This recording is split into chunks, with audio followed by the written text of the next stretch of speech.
The United Nations is marking 16 days of activism against gender-based violence under the theme Orange the World Initiative, which began on November 25th and runs until December the 10th. The campaign aims to raise awareness of the issue of violence against women and ensuring essential services for survivors of violence during the COVID-19 pandemic. That's why we have Mohammed Al-Anezi with this. The United Nations 16 Days of Activism Against Gender-Based Violence activities is taking place under the 2020 global theme, Orange the World, Fund, Respond, Prevent and Collect. As the world retreated inside homes due to the lockdown measures introduced to curb the COVID-19 pandemic, reports showed an alarming increase in the already existing pandemic of violence against women. The 16 Days of Activism Against Gender-Based Violence is an annual international campaign that kicked off on 25th of November, the International Day for the Elimination of Violence Against Women, and runs until December 10th, which coincides with Human Rights Day. It was started by activists at the inaugural Women's Global Leadership Institute in 1991 and continues to be coordinated each year by the Center for Women's Global Leadership. It is used as an organizing strategy by individuals and organizations around the world to call for the prevention and elimination of violence against women and girls. In support of this civil society initiative, under the leadership of the UN Secretary General Antonio Guterres, the campaign calls for global action to increase awareness, stimulate advocacy efforts, and share knowledge and innovation. Mohammed Al-Anezi is still with us on the air. That's why we have a couple of questions for you. Good evening, sir, and thank you so much for being with us. Yes, thank you very much for inviting me. What is the purpose of launching the Orange World Initiative?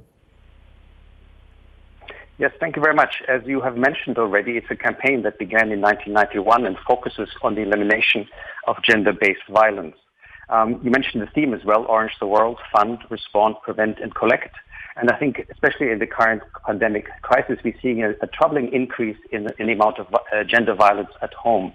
Antonio Guterres, the Secretary General, has called for 6 critical areas for action which the United Nations system has adopted. Number 1 is make urgent and flexible funding available for women's rights organizations. 2, support health and social services to continue their duty of care to violence against women survivors. 3, ensure that services for violence against women and girl survivors are regarded as essential. 4, place a high priority on police and justice responses.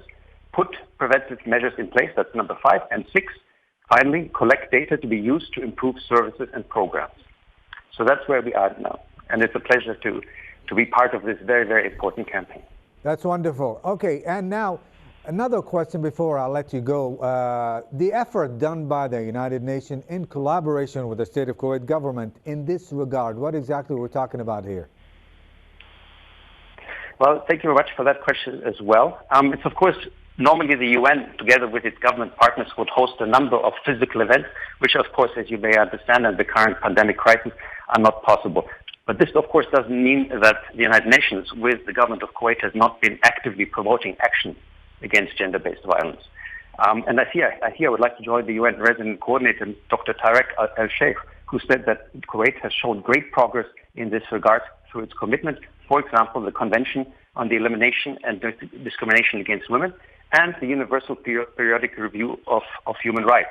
But more concretely, I'm very proud to say that Kuwait has passed a new law on protection of domestic violence passed by the National Assembly. I think this is a major step towards strengthening the combat and protection of women from domestic violence. Sir, thank you so much. We appreciate your input. That was Karl Kulessa, UNFPA GCC Representative in the GCC area, and he is talking to us from Oman. Thank you so much, sir.